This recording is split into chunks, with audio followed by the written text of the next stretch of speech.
parameter to this function, and this function used it and returned it. That also does not mean that I has changed. I is still I. Does that make sense? Let's see. Okay, my time is up, I think.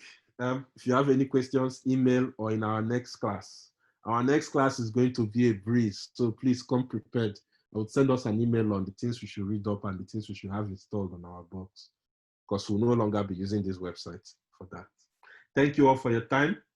Enjoy the rest of your day. Thanks. Bye. Thank you very much. Bye.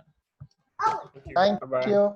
Bye. All right, thank you, Peter. Thank you, everyone. I think we'll continue on Friday evening. That's when next we'll be having this class. Tomorrow morning, we'll continue with Intro to Web. That will be the last class for Intro to Web, where we are going to be building a website from scratch to finish, and we'll be using a template.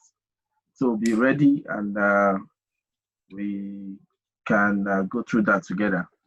Okay, I hope to see everyone tomorrow. Thank you, and have a lovely evening. Thank you, sir. Yes. Thank you, sir. Bye.